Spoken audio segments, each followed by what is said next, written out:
So good to see you. I hope you all are doing well. I hope you guys can hear me okay. Yeah, so anyway, I thought that today would be a fun day to answer some questions. If you have any questions for me on economic related issues, don't let's save questions about stocks and stock options and stuff like that for later because we have special sessions on that. But just general questions about economics, you can blend that with any other topic that you want because, as you know, economics is very holistic. And be more than happy to answer any question. If you could just make it sort of short, that way I can answer as many as possible. That would be very helpful. And what I'm also going to do right now is I'm going to send out a text message to everybody that's on the text list and let them know that we are getting started with our economic elevation training. And if you want to be on the text list and get a text when we do this every single morning, 7 days a week, just make sure you get on the text list. You can do that by texting the word morning to 87948. Text morning to 87948. All right. So give me a second here. You're going to get a text in 1 second. And that's me basically reminding everyone else that we're getting started here. Sometimes we need a little bit of a wake-up call. All right. So let's see here. Let me say hi to some of the family that's in here. Let's see. I see Abel Loomis, AC Salam, Andrew Nixon, Angela Taylor, Anthony, Audrey Davis, Dunning, Badia Muhammad. Good to see you as well. Good to see all of you. I'm glad you guys are here. Alfred Kitchen and ladies are here. When I say guys is actually my generic way of saying like everybody, like the same way a girl might say, hey guys, hey you guys, but you're not talking about like men, you're talking about just people. And it's funny because one time I had a real funny, awkward conversation. I used to host this show on AOL Black Voices back in the day when the platform was much stronger than it was. Unfortunately, the platform kind of fell apart after Ariana Huffington took over, and she went in and she had a meeting with the guy who ran the platform, and I guess she decided that he wasn't qualified, and she completely just got rid of it or dismantled it. So everybody kind of lost their job at the same time, and that at that time that was one of my black jobs. I had a good black job with AOL Black Voices. I'll tell you guys more about that later. And anyway, I was doing an interview on this little podcast they'd given me, and I was interviewing this lady named Michaela Angela Davis, and I remember that I was interviewing her in a panel of women, and I said, okay, all right, so here's what we're gonna do, you guys, and she says, we're not guys. And I was like, oh, I'm sorry. I'm so sorry. I didn't mean to offend you. I apologize. Right. And so we start talking and the conversation's flowing, everything's going good. And then I say, okay, I got to ask you guys a question. And she's like, I said we're not guys. And I was like, I'm so sorry. I'll be quiet. I won't say nothing now. I'm sorry. So anyway, that was I'll never forget that. That was a very strange experience. And but some of y'all got to stop being so dang serious all the time. But anyway, hi Patricia Jackson. How are you? And yeah, so anyway, if you want to know about the AOL Black Voices gig, that black job that I had, the cool thing about the gig was it's okay. So at this time, I remember back in 07, 08, '06, all this black wealth talk wasn't really happening. Nobody was really talking about black economics at a high level or on big platforms. I would go into some urban radio stations and they say, black people don't want to know anything about wealth. Black people don't care about economics. And I was like, yeah, but all the rappers keep rapping about money. So money probably matters to them. Like I think black people do care about it, but they really were sort of convinced that all black people really want is ignorance. That all they really want is sort of the simple backwards stuff. And in fact, when I started the Black Business School, I was actually told by a lot of black people that I was selling myself short. They said if you put the word black in there, you're going to alienate a lot of people because black people are not going to support you because black people don't want to support anything that isn't ignorant or entertainment based, right? And I just did it anyway because I knew that's silly because I have lots of black friends who believe in wealth, and I know most black people like money. They just may not know how to get it, right? Nobody really taught them properly how to acquire money, how to preserve money, how to pass money from one generation to the next, how to grow money. No one teaches that, right? But everybody wants it. Everybody wants it, and really, it's a problem, right? It becomes kind of a risk factor. It's a national security issue for the black community. When you really need something and you're addicted to something and you don't control the supply of the thing that you need the most, then you're very vulnerable to the people who do control the supply of that thing.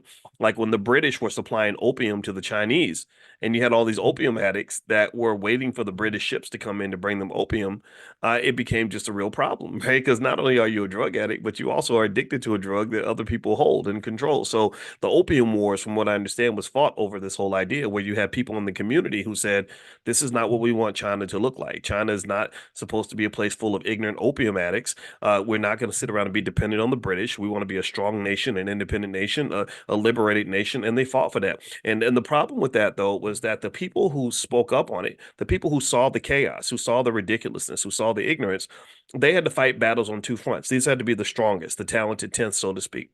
They had to fight battles on two fronts because number one, you got to fight the drug dealer, which is the British, and then you got to fight the drug addict, which is the ignorant person who looks just like you, who is so addicted to the white man's supply that he's going to go fight a black man who stands between him and the drug. Do you understand?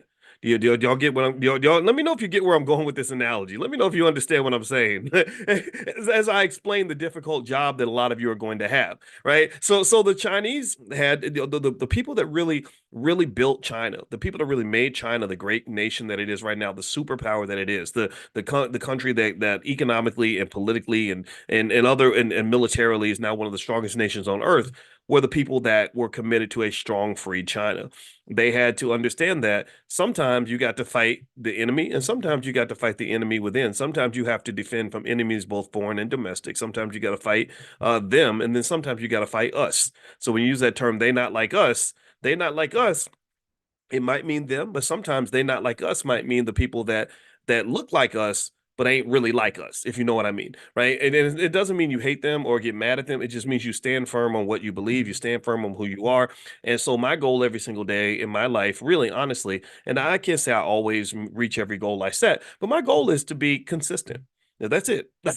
I'm not. My goal is not to get to be popular. My goal is not to be liked. My goal is not to make friends.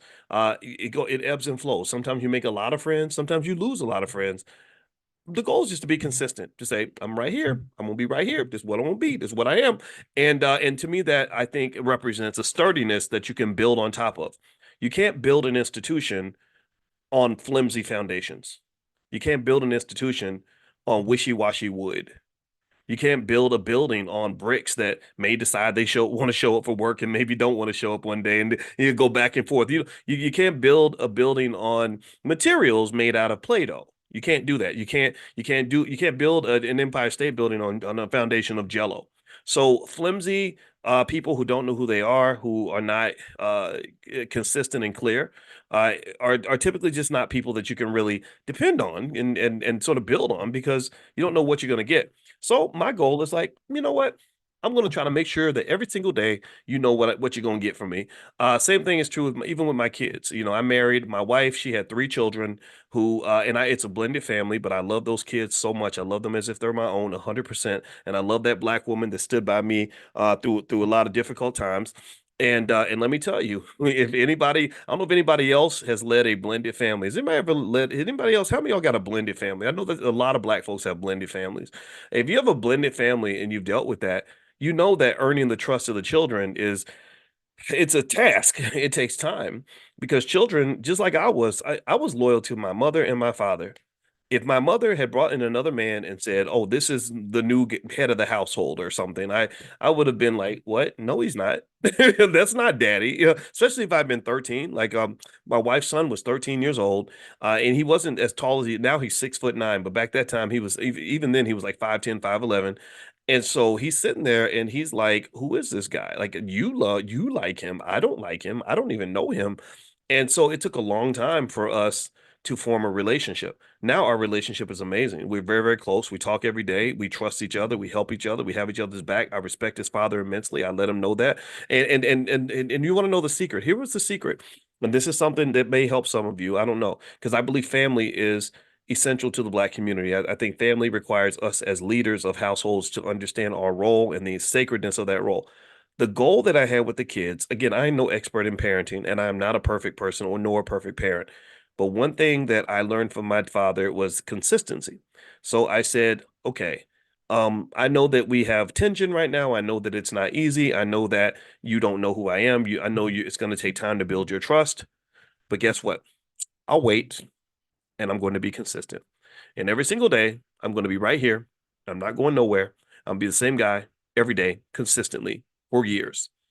And then what happened was when the kids eventually learned, okay, Boyce is here, whether we like it or not, and Boyce is consistent. Boyce is gonna be Boyce. Sometimes that means good things, sometimes it means bad things. Like our daughters get so mad because because I'll do little things like leave the cabinets open or leave the not but like little the 13-year-old has a weird thing about like hitting the clear button on the microwave. Like I'll put 2 minutes and 33 seconds and then I'll just pull my food out and it's like says 41 seconds on there and she drives her crazy, right? And so every family has those little things. So I'm always going to be Boyce, but they know what they're going to get.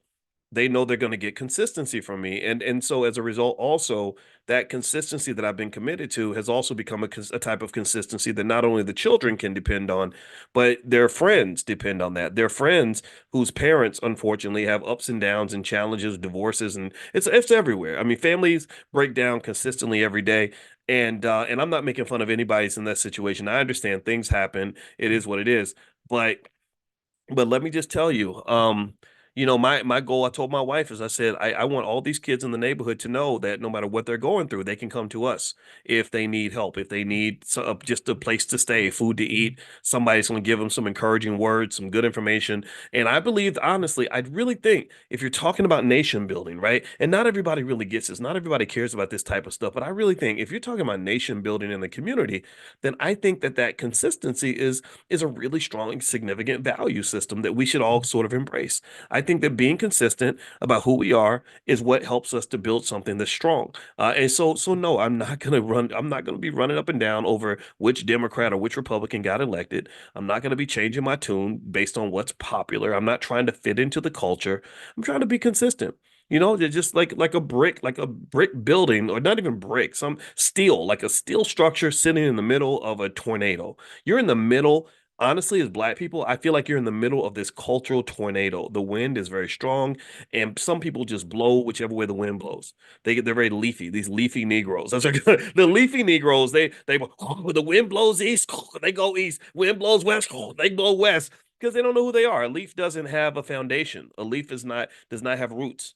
A leaf does not know who it is. The leaf does not know where it belongs. The leaf will go whichever way the wind blows. And the problem that you have is that you have a cultural tornado because your culture is kind of all over the place. There's people constantly out here talking, claiming the culture. BET's like, this is the culture. And I'm like, no, it's not. There's like three pregnant women with 80 tattoos twerking on the stage with liquor bottles in one hand and weed in the other. That's not, I don't identify with that. And then someone else is like, if you don't vote for so and so, then you're not part of the culture. You don't know what I'm talking about, like the camel stuff. You're not in the culture. I'm like, no, that ain't the culture. I'm not. Don't get me wrong. I think you should. I've told y'all consistently vote for who you want. So don't think I'm not telling you to.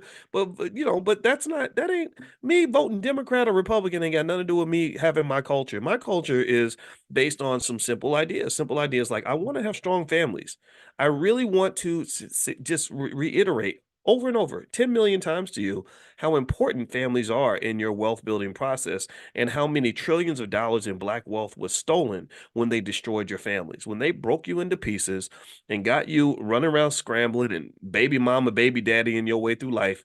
They took away so much of your economics because if you want to just understand it on a practical level, think about how much easier it is to do something when you've got teammates versus when you have nobody.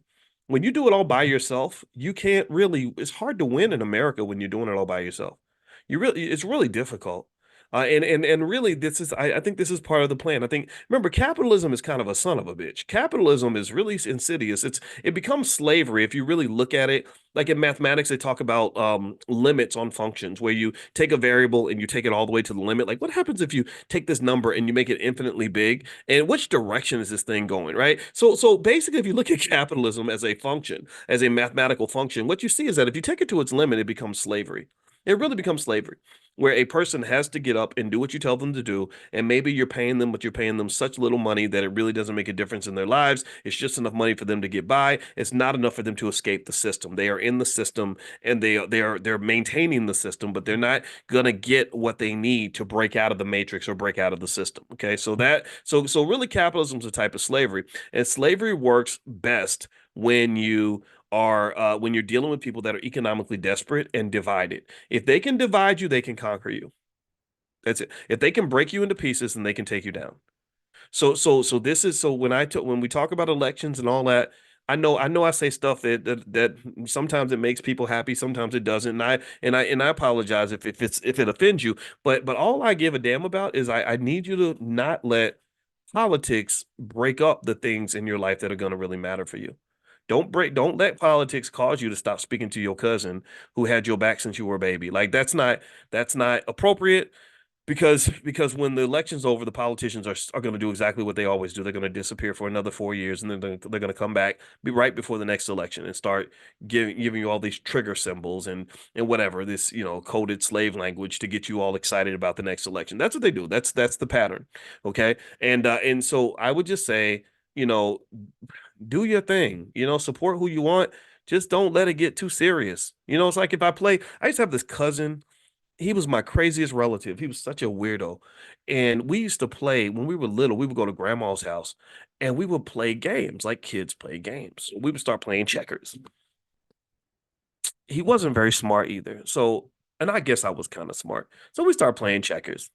I start winning because I'm smart and he just wasn't. And then every time he would get so mad that he was losing the game.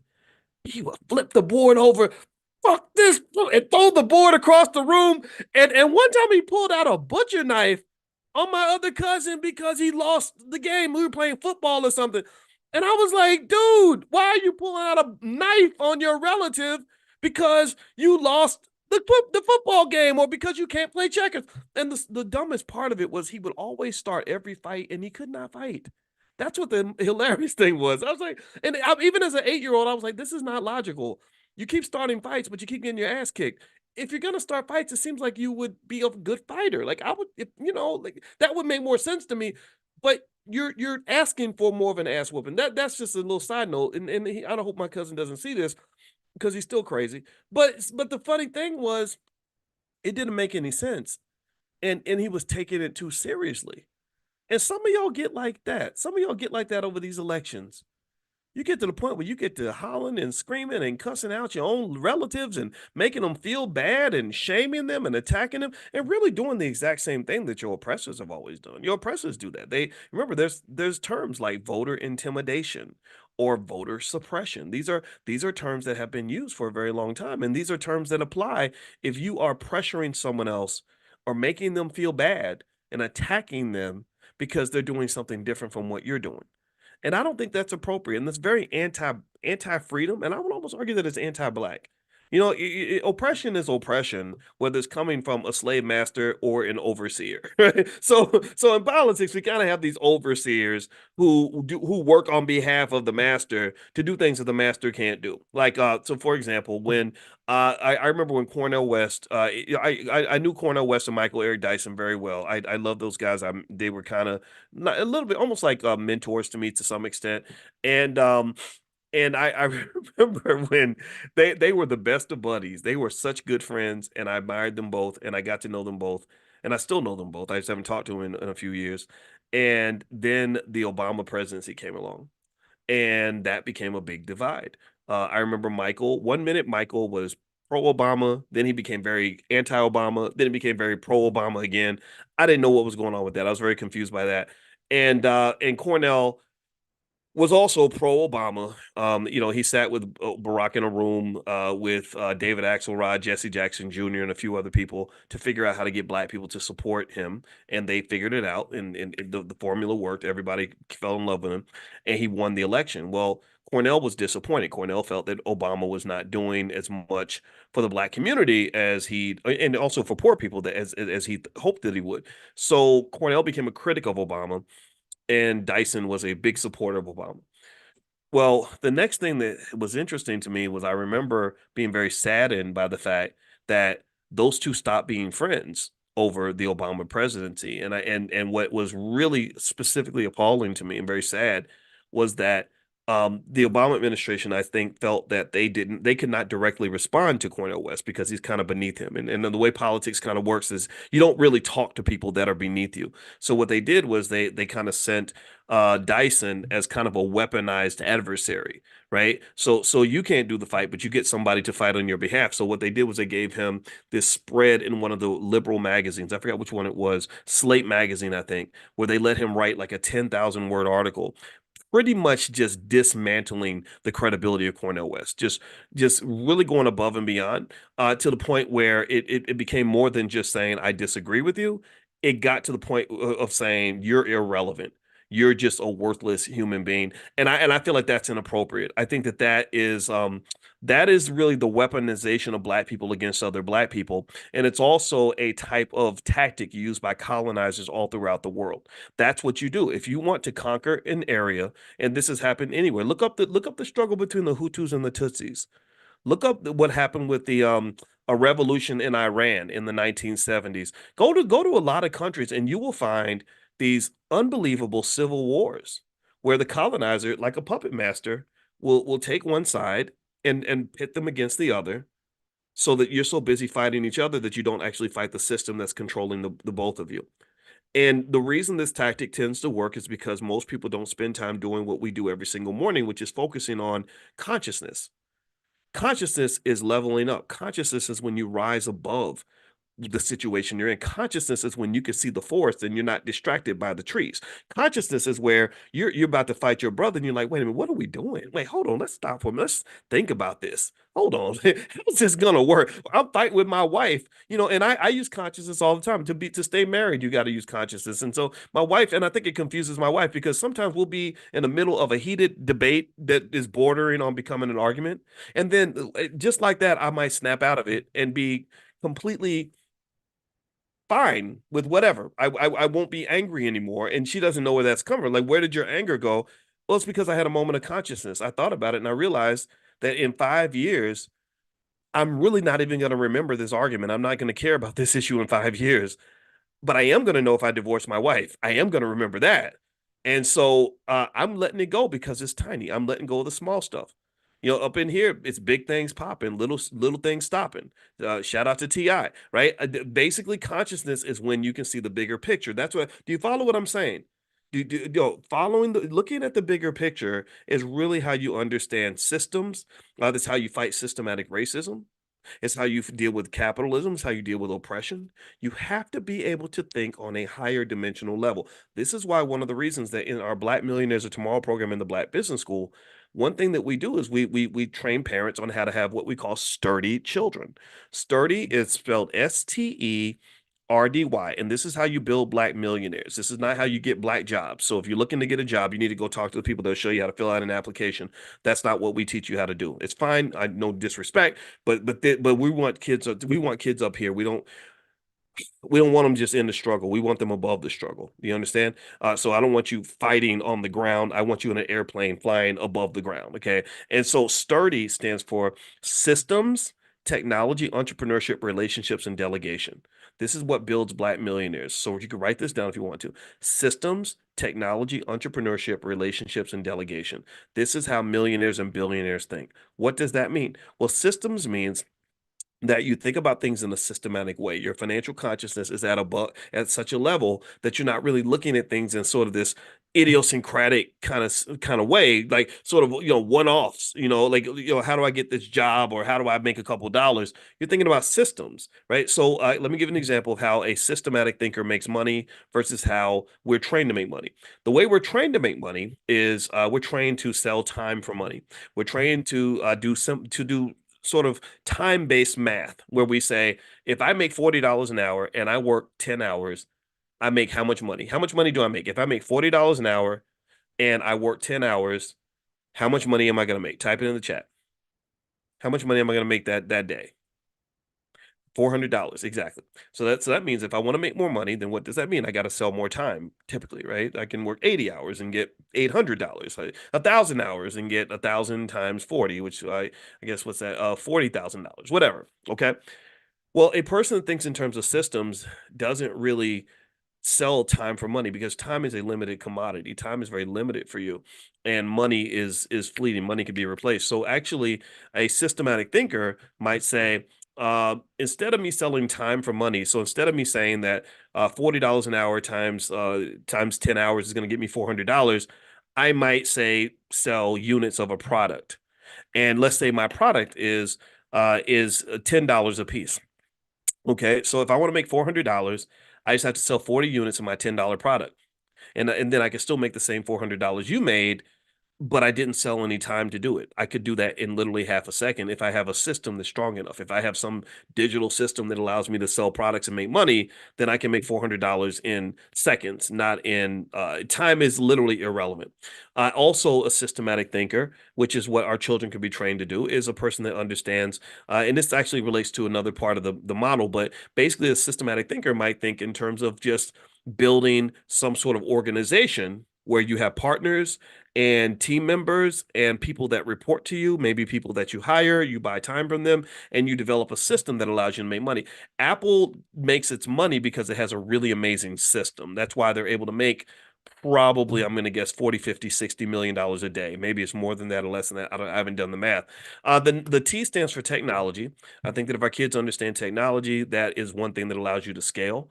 The wealth right now that's being created in this country is being created mostly by the technologists. It's the people in Silicon Valley, the people who took computer science classes, stuff like that. A lot of you have kids that are really, really good at science that are going to become engineers or doctors or whatever. And I think all of that is fine, but I also encourage you to really, really open their minds to all the things that they can do as entrepreneurs who understand technology, because that gives them this lottery ticket that might actually cash in and turn into $1 billion. Okay. Now, a job is not going to turn into $1 billion job 9 times out of 10, but you can become a $100 million, $1 billion entrepreneur. I know a lot of entrepreneurs that you'll never hear about who make $200,000 a month. That is quite doable if a child is trained on these skills at an early age and understands the process. Number three, entrepreneurship. This is that third part. Again, rather than black jobs, I think black jobs are fine. I'm more into black wealth. I'm more into black owned. One thing about when the politics issue comes up, I simply put up that chart that shows you that black wealth has been, we've been in the lowest rungs of wealth for the last 50 or so years or more. And I say, show me which Democrat or which Republican has changed our ranking in the wealth hierarchy. There is no Democrat that's done it. There is no Republican that's done it. So really, if you really want to talk about how people rise up, how communities rise up, economically speaking, and change their position in the ranking, it's because they produce entrepreneurs that can build those businesses that are really going to scale and really blow up and kick ass and take names. If you do that, then you have that person that comes into the hood. They can create 100,000 jobs or whatever. Those are the people that really move the needle. If you build a university, if you have entrepreneurs in the university who go out and make $1 billion, then they can come back and write a check for 50 million to build a gymnasium or to build a science lab or whatever. Employees can't really do that. And so if you look at the institutions that have the biggest endowments, they tend to produce the most powerful, most impactful entrepreneurs. So if we produce an army of black entrepreneurs, not only are we talking about a major, major move in terms of wealth, but you're talking about a major, major move in terms of freedom. You're also talking about a major, major move in terms of sovereignty, because if you have black entrepreneurs that have those billion-dollar endowments, they can then come in and they can fund the black-owned schools. Because I hope that you hear me when I'm saying to you that one of the biggest problems with the misguided mind of the Negro in America is that we hand our children over to other people to educate them. Our children are our trillion-dollar asset, and we give that trillion-dollar asset away when we hand over their brains. Their minds and their brains shape their values. Their minds and their brains determine what they're going to spend time working on. Their minds and their brains determine what matters to them. Their minds and their brains determine how they're going to use their power when they get it. Their minds and their brains decide how, which direction they're going to point their energy. So you got to understand, pay attention now. You could show me a lot of black politicians and I'm not really impressed. But because their minds are set in such a way where they say, when I get the power, I got to go serve everybody. Or when I get the power, I'm not doing anything specifically for black people, because doing something specifically for black people is dangerous, inappropriate. It's not going to be beneficial to me. However, you go and you take another person like, say, a Jaylen Brown and with the Boston Celtics. Jaylen Brown at the Boston Celtics is the highest paid player in the NBA, or at least he was for a while. I guess someone else got a bigger contract, but Jaylen Brown, when he signed that $400 million contract, first thing he said is, I want to build a black Wall Street. When he said that, When I heard him say that, I said, somebody educated this black man. Somebody educated him. He was not educated by the public school system. He might have went to school. I'm not saying he didn't go to school, but somebody was educating him after school, if you understand what I'm saying. Somebody got to this kid and said, when you get the power, this is what your value system is going to be. So here's the thing. It's not about what skills they taught him. Somebody taught him how to play basketball, but we've had thousands of great basketball players. And black people, we just mass produce basketball players. No, somebody didn't just educate him. They shaped his value system. That's the thing. That's the power of education. It's not just about learning how to do something. It's where also you learn why you're doing it and who you're doing it for and who's going to receive the benefits of that labor. Do you understand what I'm saying? So Jaylen Brown, they're looking at him like, how the hell did this Negro get through the system? What happened here? We control all the Negroes. Like what's going on? Who hacked this kid's brain to make him think that actually serving black people is more important than serving us? So now you know why Jaylen Brown is not on the Olympic basketball team, because Jaylen Brown instantaneously, when he advocated an allegiance, a true respect, a true consideration for black people, he became the most dangerous player in the NBA next to Kyrie Irving. Because there's no reason Kyrie and Jaylen should not be on that Olympic team. Because if they were on that team, I bet you they wouldn't almost got beat by South Sudan. Okay, did y'all see that? They made fun of South Sudan and talked about how the players aren't that tall and just some ignorant, goofy stuff. And South Sudan came in and whooped that ass. They lost by 1 point on a last second shot. That's how close that game was. So yeah. So they know who was supposed to be on that team, but you also need to know why he wasn't on the team. It's because America is not a friend to the black man, to the black woman, nor is it a friend to the black family or the black community. The systematic structure of this country was not built on strong black families and strong black communities. It was built on black servitude. It was built on you playing your position. It was built on you doing your black job and not trying to go take the white job or not trying to get into black owned and black wealth and all that talk. Like, wait, hold, you ain't supposed to be driving the bus. You're not supposed to own the bus. You're not supposed to build the bus. You're supposed to ride in the back with the other Negroes. That's when you're supposed to be. So if you want to understand why I just don't care, I can't bring myself to care about all these elections, it's because that ain't got nothing to do with making you more powerful. It doesn't.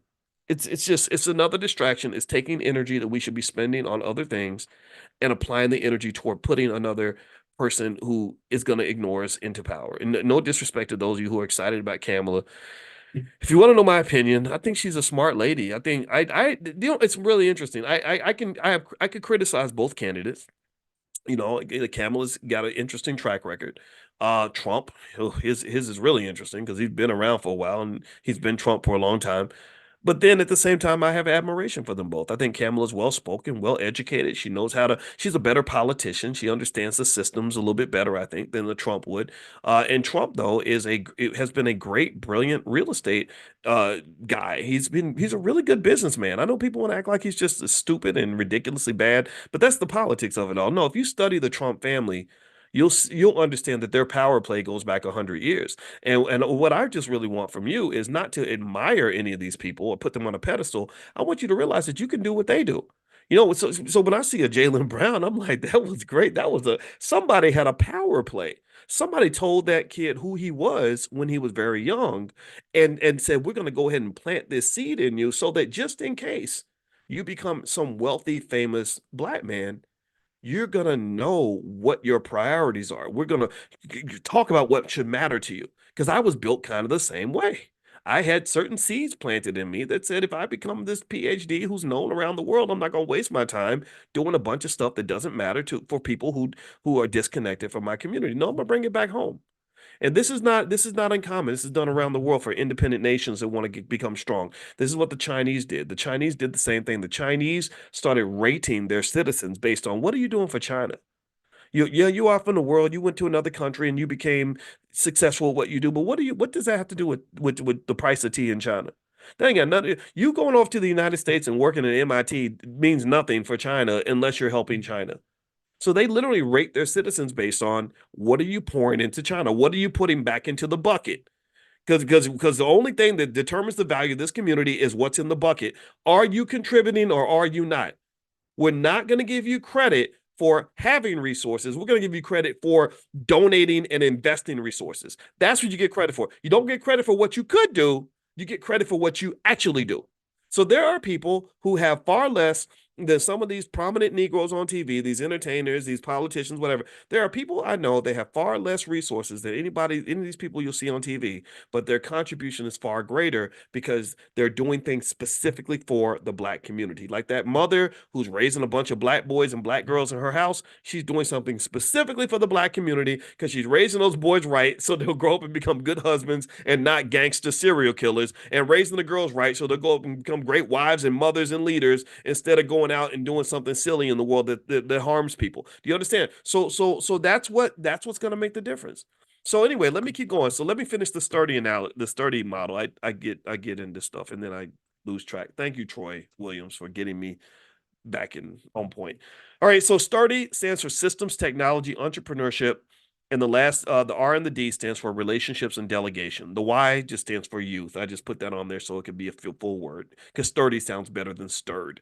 But relationships means that I think that relationship management and relationship building should be taught to children at an early age. If I built a school tomorrow, if somebody gave me $100 million and said, we want you to build a school for black people, I would literally have relationship management as like one of the core skills that the children are trained on so they can learn things like conflict resolution, learning things like how to pick the right friends, how to pick the right spouse, how to get along with the people that matter to you, how to get along with your kids. Just all there's a science to all this. There's science to all this, and a lot of us mess these things up because we don't take the time to study the science.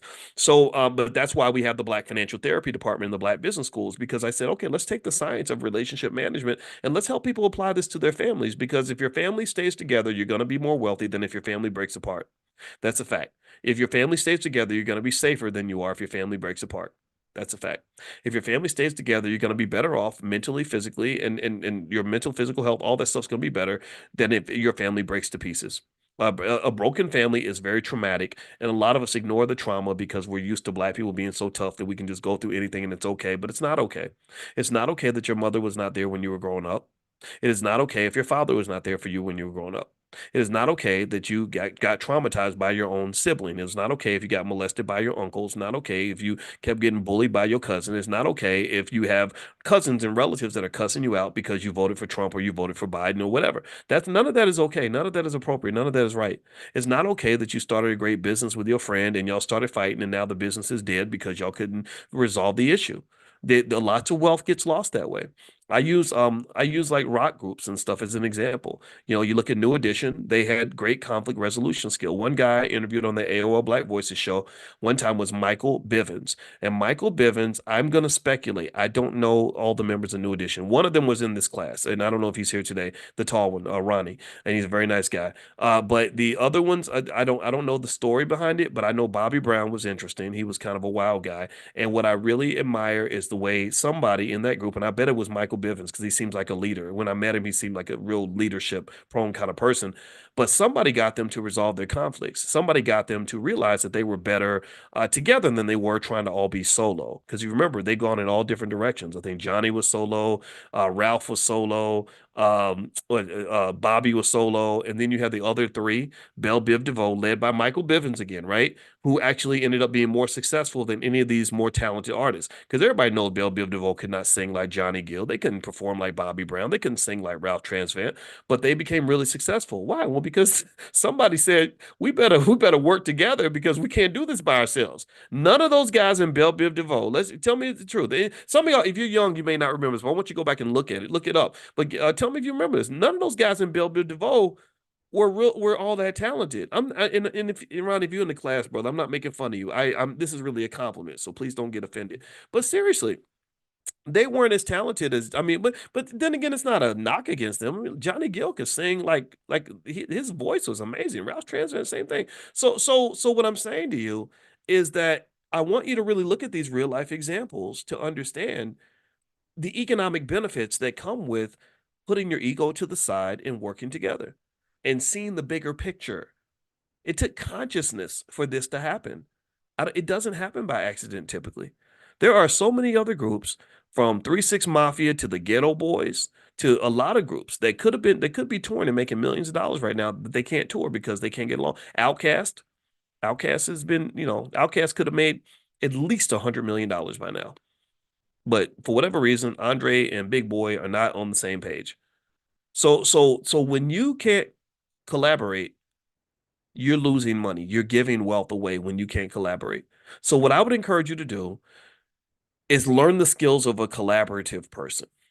Learn those skills. I'm not a master at it. Because I don't collaborate as much as I should. I'd like to, but trauma gets in the way. It affects all of us. I'm a heavily traumatized person. So if you ever see Boyce acting a fool or Boyce messing up, just know that Boyce's trauma's kicking in because I was high on the trauma scale and I'm trying to work through that. Ain't none of us got this figured out. What matters in my view is just doing your best to try to keep growing. You got to keep growing. They say that when you stop growing, you start dying. And in some areas, our community's dying because people don't want to grow. You got what Dr. Claude Anderson refers to as need to grows. He calls them need to grows. I don't want to be a need to grow.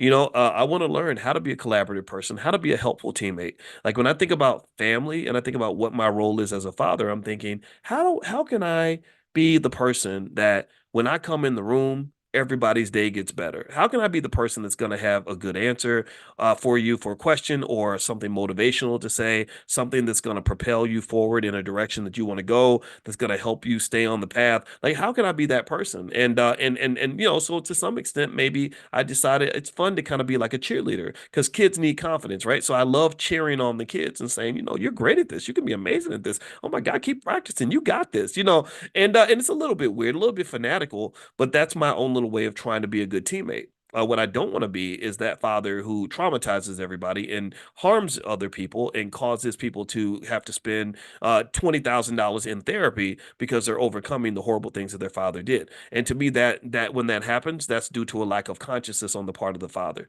That's when the father is not aware of the impact of his behavior, the impact of his actions. And I think a lot of that can come from the fact that you never healed. So a lot of times the reason healing is very important is because what you'll find is that when you go to healing and therapy and all that, you'll become much more aware, self-aware, you'll become aware of your environment. And what's happening is your consciousness is rising up. Okay. And this will translate to your economics, I promise you, because you'll see the bigger picture. And then the hard part of that though is that because everybody else isn't doing it, you're going to end up looking like a weirdo because you're going to see things other people won't see. That's why I think it's very important to add in as part of your consciousness to get around other conscious people because they're going to get it. You can say, I was thinking the other day that it seems like we always do this, but it always turns into that. And they'll go, yeah, you're right. I thought about the same thing. You want people like that. You don't want people that are going to be like, what are you talking about? Just pass the potato chips, Igga. Give me the show's coming on. Where's the beer at? Like that's irritating. I don't enjoy that, right? So anyway, I did say we were going to answer some questions. Let me finish up. So Sturdy stood for systems, technology, entrepreneurship, relationships, and delegation. Delegation is an important part of systematic thinking. What you'll find is that when you go on that journey toward wealth, first thing they teach you is how to work hard. I think Black people were very good at working hard. We work harder than everybody else. But then eventually you realize you can't work any harder. You're working 40 hours a week, then 50, then 60, then 70, then 80, especially if you're an entrepreneur. But then you realize that you hit your peak. You can't go further without it significantly diminishing your quality of life. So how about as a fundamental skill early in life, we teach children about delegation. Delegation is just teamwork. Delegation is realizing that you can't be good at everything. You can't be in all places at once. You can't do everything all the time for everybody. And so what you do is you get teammates and you have good relationships with the teammates and you develop systems that allow you to pass tasks on so that you don't have to try to do everything yourself. Because some of y'all start businesses and you end up being the CEO, the marketing director, the janitor and the secretary, right, all at once. And that's hard to do. I've seen really talented people who could do amazing things, who just lack the ability to delegate and to have teamwork. I will say, for example, I'll say it, Umar Johnson. Umar Johnson is a brilliant speaker, but I think that he's missed a lot of his potential because Umar Johnson doesn't delegate very well. He doesn't collaborate very well. And a lot of that is driven by, in my view, ego. Right? If you want to be the king of everything all the time and dominate other people in a significant way, then you're not really going to be very good to collaborate with. Kanye West had that same problem when I met with him, and Donald Trump seems to have that problem a little bit, even though he does have a bigger team. I don't know exactly the intricacies of his team, but a lot of it is about attitude. It's about being able to have respect for other people, to empathize. Empathy is a word that is used a lot by Dr. Nicole Price. She just did a TED talk, a brilliant TED talk in at Morehouse, and Nicole and I, we're not on the same page in a lot of political issues, but I respect her immensely because when she talks about empathy, it's really something worth looking into. If you understand empathy and you use it in a positive way, because it's power. You could manipulate people with it if you want to, but if you are using it in a good way, it really helps you get a whole lot more stuff done because you kind of learn just these basic ideas like the whole world, everything and about you. You learn how to see the world from other people's perspective. Empathy would allow a Trump supporter to sit down with a Harris supporter and talk to each other, which does not happen in America. So America, as Dr. Price says, and I agree with her, we need an empathy revolution. I really, I get it if you don't like somebody else's ideas, but I think you're probably smarter if you take the time to try to understand them than you are by trying to lecture them and make them like you, because it ain't gonna work anyway. You sit and argue with people that are already stuck in their way of thinking. It's not You're not gonna make any progress. You're just gonna get stressed out. So why not just listen? Let them rail, and then after they feel heard, what will happen is they're gonna start listening to you. As Pastor Kevin Cosby used to say, he says, "Before you correct, you must connect." And that's true for children, it's true for people, it's true for life, it's true in business, it's true in politics, it's true in everything. So connect, you know? All right. So let me I'm answer a few more questions. Just a quick reminder, don't forget the All Black National Convention is going to be October 25th through the 27th. So if you'd like to join us in Chicago for the number one gathering of intelligent black people on the planet, it is not corporate sponsored, it is not sponsored by the Democrat or the Republican parties. We don't do none of that stuff.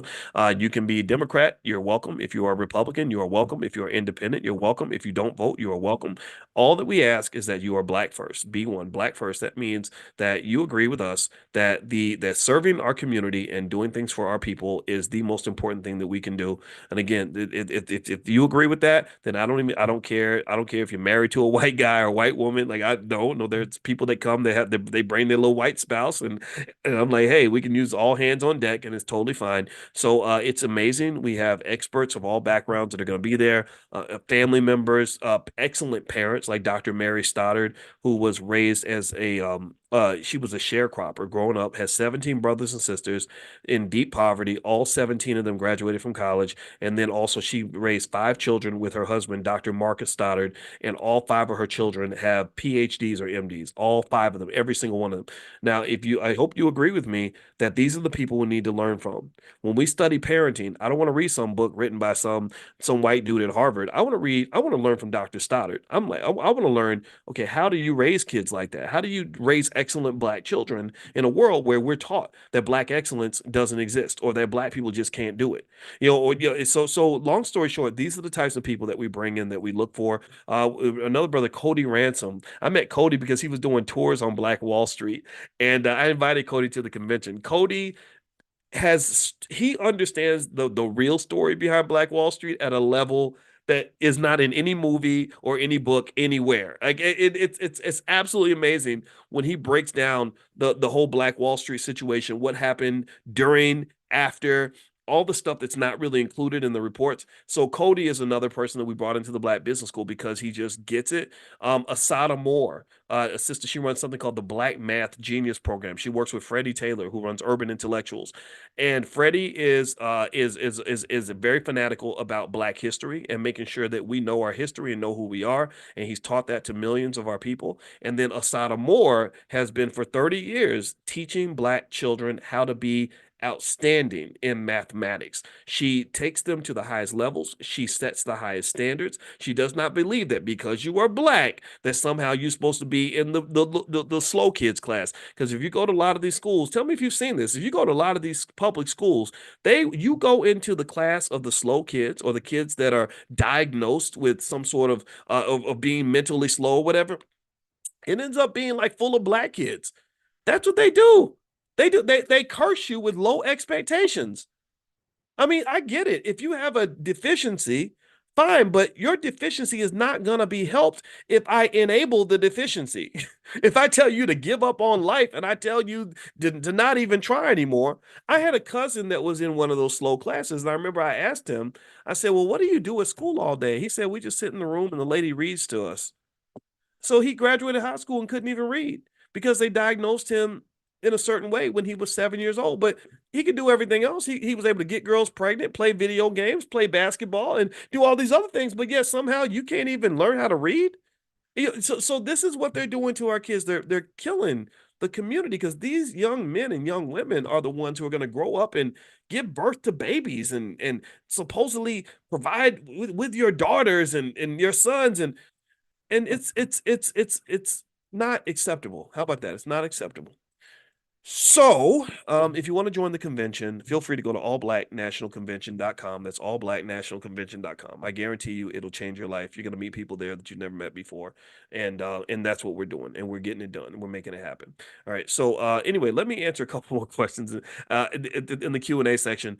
If you want to come into the private Zoom, I'm only looking at the questions that are inside the Zoom. So if you want to join the private Zoom tomorrow and you're listening, say on YouTube or something like that, just text the word morning to 87948. If you text morning to 87948, I will send you an invitation tomorrow and you can join us inside the private Zoom tomorrow morning. All right, so let's see here. Gail says, can you explain how to start the $5 a day plan? Step 1, step 2, step 3. Great question. Okay, first thing is the $5 a day plan is at blackwealthmasterplan.com. It's totally free. Blackwealthmasterplan.com. Here's how the $5 a day plan works, and then here's how you implement it. The $5 a day plan basically says that any person of any income level who can find a way to invest $5 a day, which is actually less than the cost of a McDonald's value meal, is less than the cost of a Popeye's chicken value meal. If you can invest $5 a day, then even if you randomly pick stocks in the S&P 500, after 10 years, based on history, you can't predict the stock market, but based on history, you would have after 10 years roughly $29,000 in liquid wealth. After 20 years, you'd have roughly $100,000 in liquid wealth. After 30 years, roughly $250,000. After 40 years, you have roughly $750,000. This solves the black wealth problem. This solves the problem for any family that has just consistency. Buy your stocks and don't sell them. How do you implement it?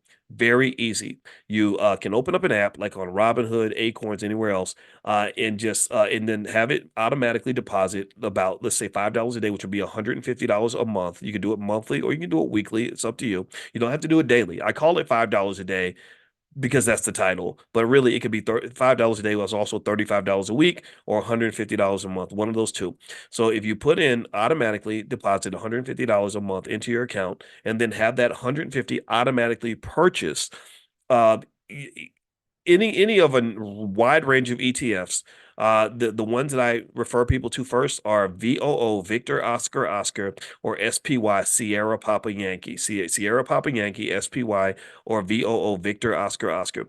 If you do that consistently and you just don't sell and you do your 150 a month, just like you do your car note, just like you do your cell phone bill, just like you do every other bill that you have, then over time you will build wealth. After a decade, you won't be in poverty anymore because there's nobody who has $20,000 or $30,000 liquid in an account that can say that they're poor anymore. So this solves the poverty problem, and it solves it in a way that is so easy that even a monkey can do it. Burton Malkiel in 1971 taught monkeys to invest by having them do very simple things like that, and the monkeys had more money than working class people. And so don't think investing is complex or hard. It's much easier than you think. And the biggest mistake you can make when it comes to investing is to not do it at all. Now, for those of you that get it, for those of you that have it, then I don't think 150 a month is appropriate. 150 a month is the bare minimum. That's the number I picked for all the Negro naysayers I had to deal with. Negro naysayers are people who find a problem with every solution. So I had lots of Negro naysayers who'd say, black people can't afford to invest. You being uppity telling black people to invest. Investing's for white people. Investing's for rich people. Investing's for people who got college degrees. I said, okay, all right. So let's start with $5 a day. I said, I literally would ask them, I said, can black people afford chicken? And when I asked them, can black people afford chicken? You can't say no because we single-handedly support half the chicken in the Popeyes wouldn't exist if it wasn't for black people. So you can't. So basically, I said, okay, let's do $5 a day. Let's see what happens if you do that, the bare minimum. And that's what you get. That's how you can build wealth, even at that low level. But truth be told, think about it. I'm talking about 150 a month. A lot of y'all got car notes that are $700, $800 a month. So what if you cared as much about your legacy, and what if you cared as much about your family's wealth and your family's future as you care about that car in your driveway that's going to be worthless in 5 or 6 years? What if you cared as much about your children as you care about paying the cell phone bill every month? Seriously, I'm not making fun of you. I'm just giving you facts. Well, if that's the case, then you wouldn't be doing 150 a month. You'd be doing 600 a month. 4x that, the amount that people spend on their car note. You do 600 a month, then after 10 years, based on history, you're not talking about $29,000. You're talking about 120,000. After 20 years, you're not talking about 100,000. You're closing at 350, 400,000. After 30 years, you're not talking about a quarter million anymore. You're talking about $1 million. You got a million liquid, just for one short, brief sacrifice of less than a generation. And then if you protect those assets properly and going into the next generation, then your family doesn't have any economic problems at all. Okay. It's very easy to solve, but you just have to do it. And you have to stop feeling sorry for yourself and take action. Okay. Anyway, all right, let's keep going. Okay, Jamila, and by the way, I do have a stock market investing class if you want to take a look. It's theblackstockmarketprogram.com, THE. That's theblackstockmarketprogram.com. The first month is free. All right, don't forget the THE. All right, Jamila Stone says, is a multi-asset income a mutual fund? In your opinion, is a multi-asset income a mutual fund? I'm not sure I understand that question, Jamila. A multi-asset income, a mutual fund. No, a mutual fund is basically where you buy one asset and it represents a collection of stocks. So it's almost like I have a multivitamin here, and if I take that one vitamin, it's got a lot of nutrients in it. I don't have to take independent pills to get every single thing. The multivitamin has everything in it. So a mutual fund has a bunch of different stocks in there. So you're getting a piece of a bunch of different industries all with one share. Okay. Just like a multivitamin. Okay.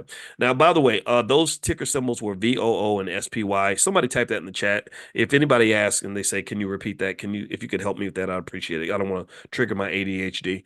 In your opinion, is it worth investing to build wealth? Yes, mutual funds are a great way to get started, and it makes it very easy.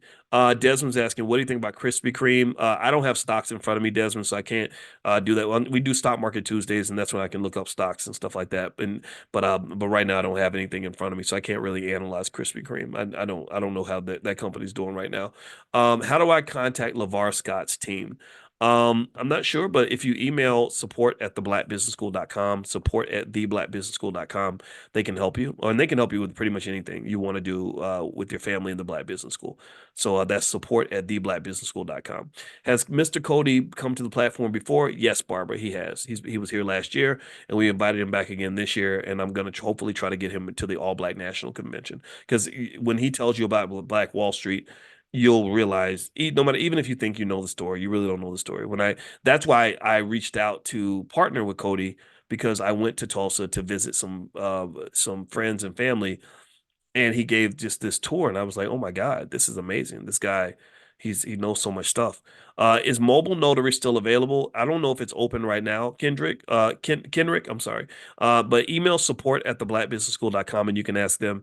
Andre Hatchett is our partner in the mobile notary program. He teaches people how to basically become mobile notaries. I needed one yesterday. I needed documents signed, and a lady came to the house, and I signed the documents, and she got her money and left after about 20 minutes. Let's see. What's the lady's name who raised successful kids? Her name's Dr. Mary Stoddard, Stoddard. She lives in Louisville, Kentucky. Let's see. David Hawkins, Map of Consciousness, friendly reminder. Is that a book? The David Hawkins Map of Consciousness book? I don't. I'll write it down. I'll write it down. All right. And by the way, if you ask, I can't answer questions about individual stocks or anything just because I don't have any information in front of me to look at it. So we can do that though during Stock Market Tuesdays. Jamila, which annuity calculator would you recommend? They all kind of work the same, Jamila. If you look up annuity calculator, it's out there. And basically with annuities, you have formulas where you can either pull out the annuity amount, the amount that will be required to either build a certain amount in the future, or you have what they call present value of annuity calculators. And annuity calculators in various forms mathematically, that's how you value any financial asset. You can value a share of stock with an annuity calculator. You can value an asteroid with an annuity calculator.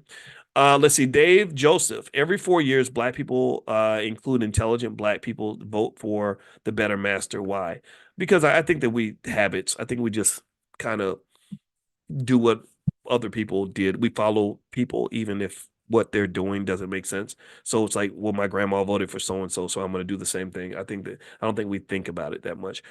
Does Dr. Stoddard have parenting books? Asked Deborah. No, she does not have any parenting books, but she gave a great lecture last year, and I believe she's coming this year, bringing I think two or three of her kids with her. And that's what I just looked at the schedule and I saw I have the whole team's working on it. It's really teamwork. It's not me. I can't plan all that by myself. And I saw her on the list, and I also saw her two of her daughters, Dr. Shauna Stoddard and another one of her daughters. They're all doctor. And I just really think this is the model. This is the framework. This is what we should be studying. I don't want to. I don't. I just think it's really interesting, just almost insulting that we really think that white people have to educate us, and they're not even doing a very good job. I'm like, who told us that we can't educate our own kids? When did we decide that? That's the part that's weird to me because I don't know. I mean, that's colonization. That's what that pretty much is. But anyway, let's not get too radical. But y'all get what I'm saying. Kay Collier, please know schools were or are paid a lot of money for kids being labeled. The more labels, the more money.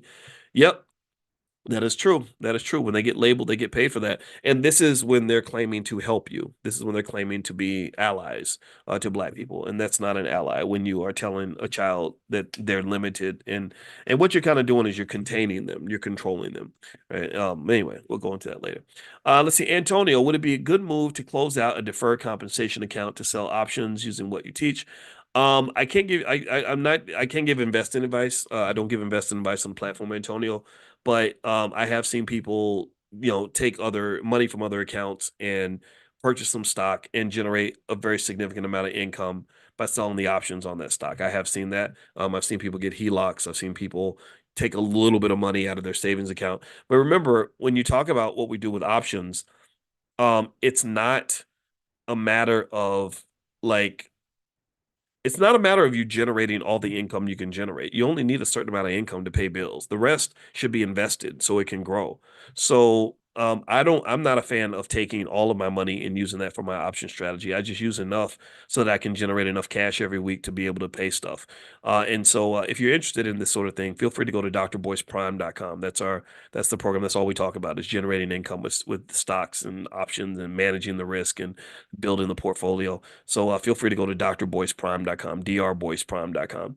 And I see Aisha Verzies in the chat. Aisha is a great supporter of the school, and she also, if you're interested in things like IULs and or insurance policies, things like that, her phone number is here. I'll just say it out loud. Write it. Feel free to write it down. It's in the chat.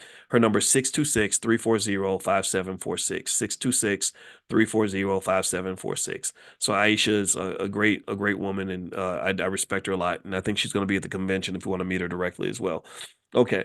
Let's see here. Okay. Paige says, please repeat the stocks and symbols again. I think it was VOO and SPY.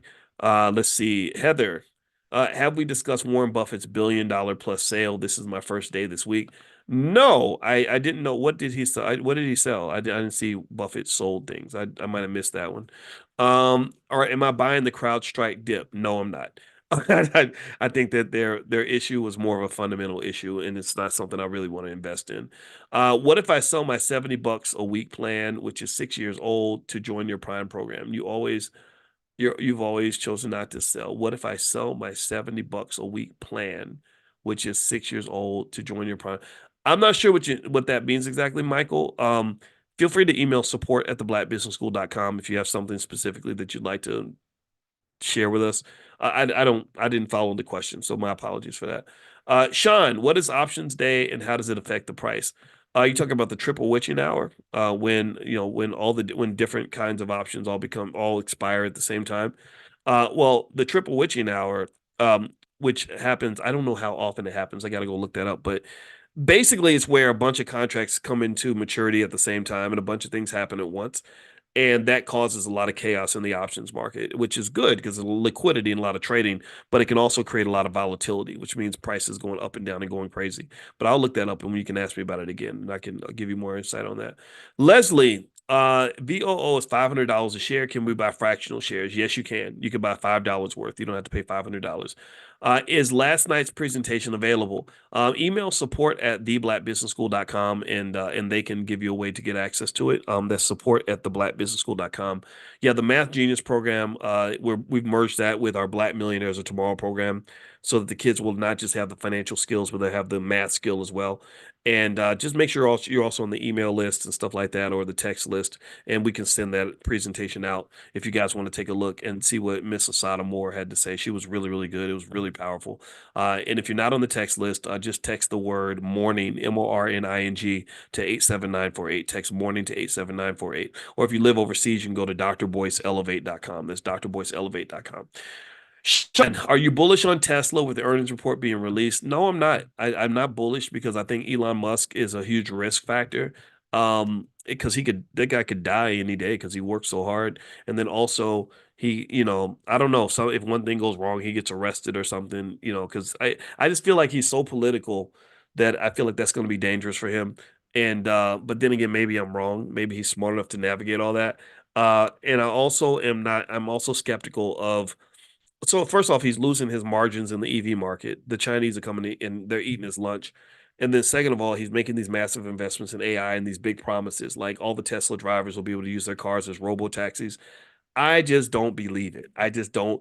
I think he tends to exaggerate what he'll be able to do in a certain amount of time, and he's usually wrong. And I just don't feel as confident in him or his companies as I did before. But I think he's going to do some amazing things like with SpaceX and all that. And and I hope he does, keeps doing those things. I want him to really open that door for us to get to Mars.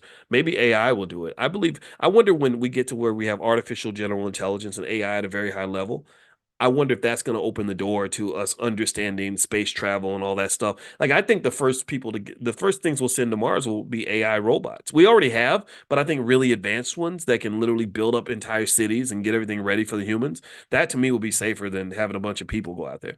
All right. So, Sean, I know you can't look at stocks right now, but Mara is down 20% this week. Yeah. Well, that Mara, MARA, that went up because Trump Trump got his ear shot off and he's pro crypto, and so all the companies related to crypto went up. Now the momentum has shifted. Now that Kamala has really come in hard and raised all this money, and they've stolen the momentum from the Republicans. So I think that is what drove Mara down.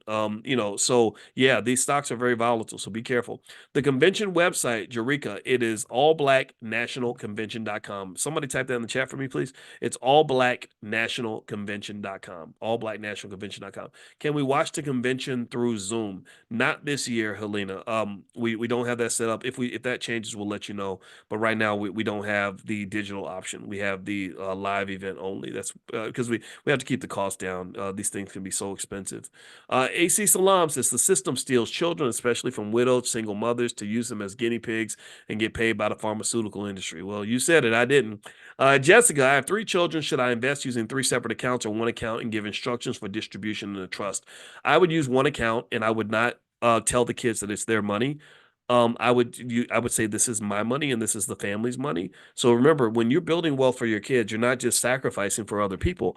Remember, your kids are a part of you, and you're all on the same team. So enjoy the money too. Like, you have the right to be protected by that wealth until you hand it to them. Do you understand? Like, if I build a house for my children, that doesn't mean I have to live outside. You understand? I can live in the house until I pass it over to them. And I don't even have to say, well, I'm building this house just for you. That's I think a myth about the whole wealth building process is everybody tends to see it as a sacrifice. Like, I'm going to, really go through a lot of hell to make sure that my kids are doing well. And I applaud you if you feel that way. That's wonderful of you, but you could take care of you too. Because if you and I truly believe we're in the same ecosystem, and we truly believe that we're connected, and we truly believe we're giving to each other, then me taking care of me is also me taking care of you, and you taking care of you is you taking care of me, and then we also take care of each other. Do you understand? It's an ecosystem.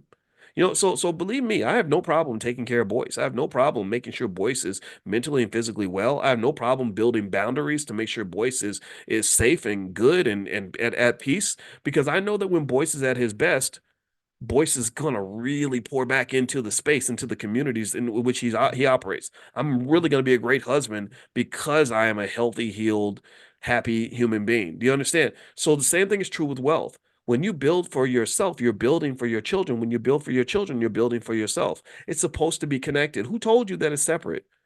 Who told you that doing for your kids means you can't do for you? I want you to do for you. I want you to take care of you. I want you to live a nice life. I want you to have nice things. You can have that and still allow the babies to enjoy it as well. Remember, wealth is like a house. You build a beautiful house, you get to live in it, and then when you're done with it, you pass it to someone else. Do you understand? That's what wealth is. So build a house of wealth and don't worry about who owns it. Right now, you own it. As far as I'm concerned, you own it. If you out here chopping the wood and putting the bricks and everything in place and building that cabin up, that's your house. Your kids can live there with you so you can all enjoy it together, but it's not going to be their house until you decide that you want to give it to them because you no longer need it. I think that's the best way to look at it instead of looking at it as like, oh, I'm going to go through hell so I can sacrifice for my kids. F them kids. I'm playing. Let's not go that far. But really, like seriously, no, it ain't it's not a sacrifice game. I don't and I also will say my bias is like I never understood like this idea that kids owe nothing to their parents at all. I don't understand that mainly because one day you're gonna get old and you're gonna need help. And I just don't understand the logic of someone who says I don't, this person who took care of me and changed my diapers and fed me for 20 years, I care nothing about the fact that they are 85 years old in a home somewhere and lonely and sick and tired and broken and struggling. I just don't get that. I'm not saying that, I'm not judging nobody's situation, but seriously, it doesn't make sense to me. It doesn't have to be that way. I think it's okay for us to be there for each other. All right, so let's keep going. Um, Calvin, okay, a few more questions. Oh, y'all got the questions coming. I'm getting it's a lot of work here. All right, so Calvin says any tax strategies for reducing tax obligation with stock portfolio investments.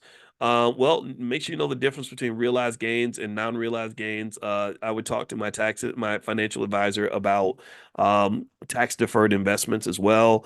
Also, just understanding some of those basics of the tax code, like having LLCs and things like that, can make a big difference in terms of minimizing the tax burden. That's where I would start.